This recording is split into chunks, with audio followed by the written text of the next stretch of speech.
Okay, Brenda has a question. Well, a couple things. Fundraising in the amount of 25,000 versus a barbecue station is a very big difference in that.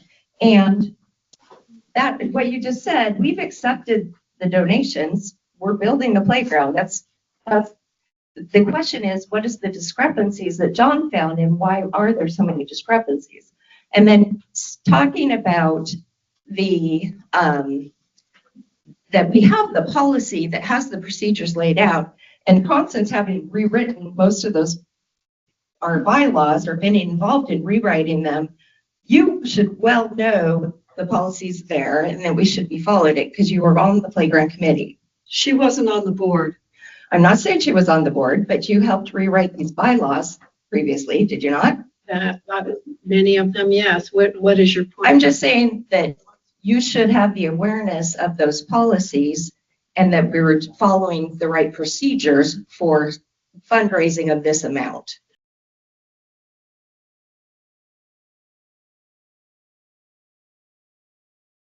There is no policy about this type of fundraising. But there is a policy on how to handle Yes, donations. there is.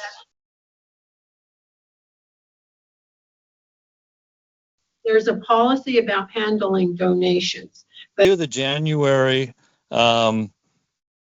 meeting before the February meeting, where it was approved to the spaghetti dinner to use the clubhouse for a fundraiser, Ed Detner pointed out and held up the policy in hoping that it would be followed, and brought that to attention. So did John Nielsen, brought that to the attention of the board.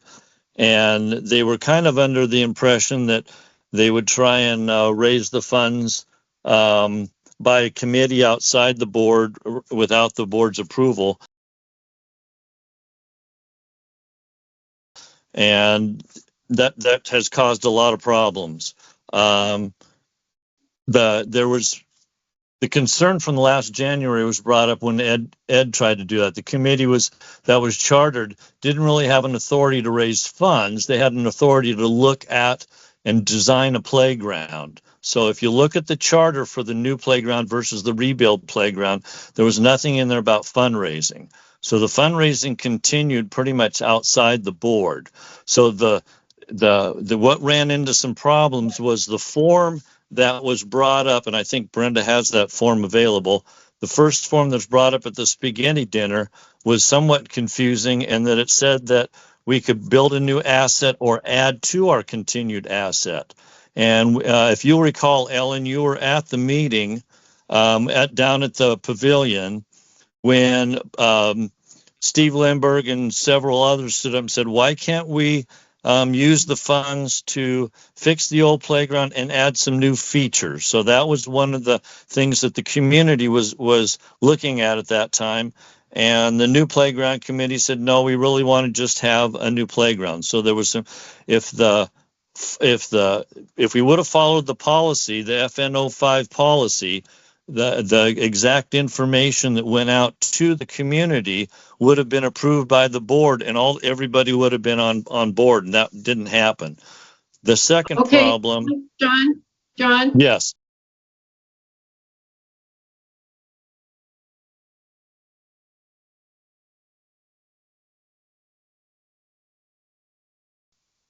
John, go ahead. You're making several statements here, and right. I think each one you should pause and let them be addressed, because okay, that sounds good. I had go ahead, some you had a comment on that. I had some information for you that you may not realize, but the board absolutely did authorize the playground committee to do a fundraiser. In fact, they told them to raise $25,000.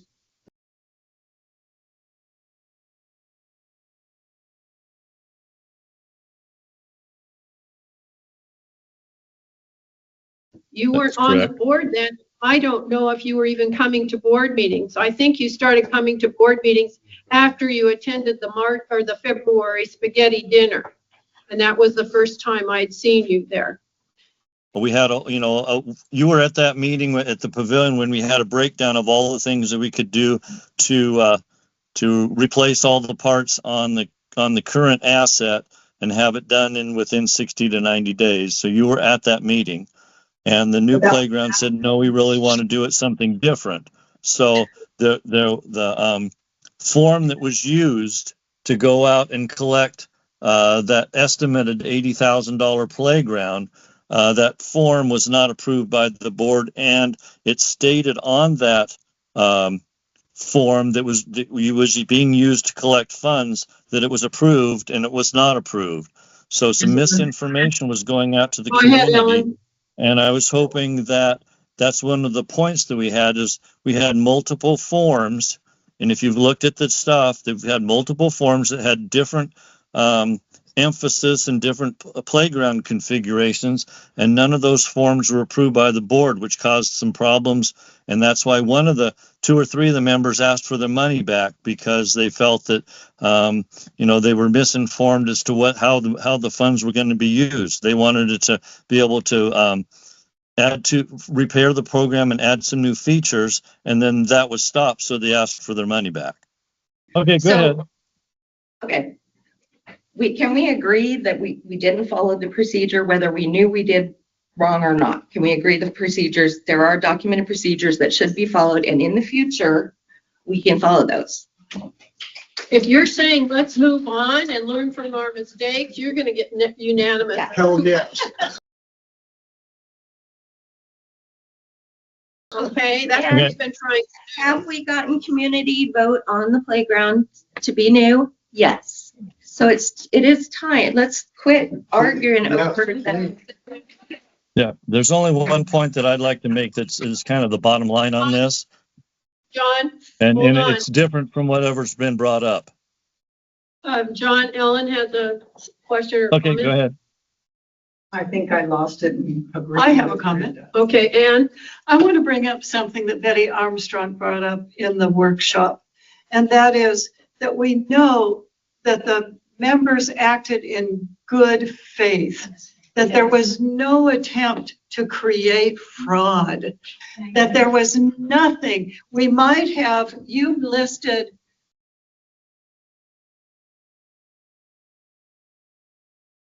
attempt to create fraud.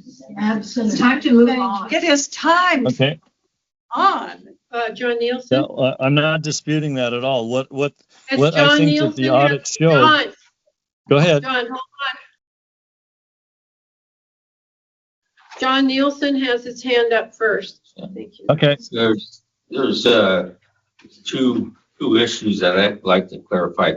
I don't think there's ever been any accusation of fraud or anything like that. Yes, there was. All through the process. The cartels were bringing money in.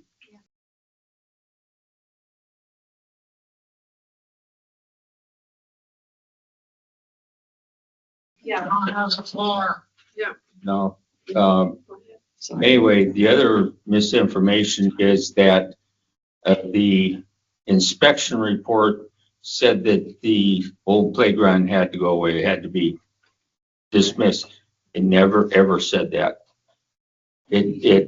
For every issue there was, it said to go back to the manufacturer to get the parts. The on-site Never inspection. once said that it, now, from the gal that owns the outfit, it never set foot on this property, did send 2 letters saying it should be destroyed. Yeah. But she's never seen it. She never set foot here. But she sent her representatives who represent the company. Who said it could be repaired, okay? John, they said they would not certify a repair. And that was where I think the playground committee was very committed, that we could not get repair certified. So go ahead. Mr. Nielsen, I agree with what you just said. My recollection is exactly what you just said, that the inspector came in and gave qualified repairs possibilities, and that the lady who was his boss, and he was representing the company. So, and we had hired the company, not necessarily, I'm sorry, I'd be able to do it myself.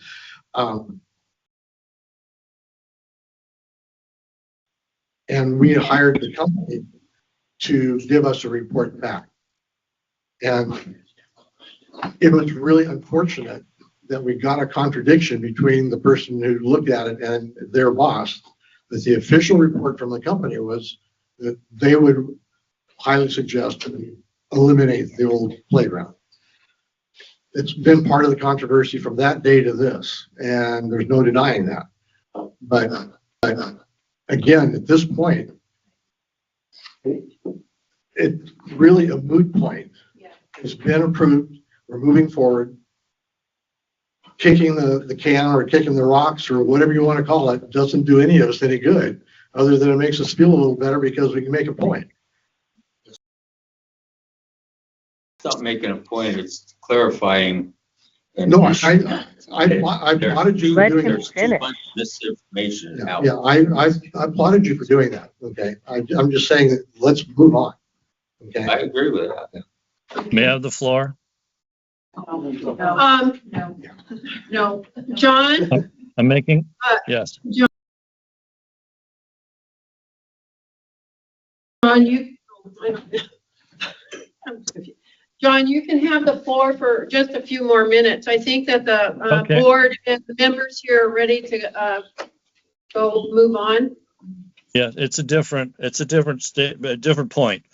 The main point that I wanted to make that with looking through all the donation materials is about 70% of the materials had no form attached to them, and all the forms that were created by you and your group did not have a box to check whether they wanted to be anonymous or not. So in my mind, and I think in the mind of others, that the statement that people wanted to remain anonymous is an unfounded claim.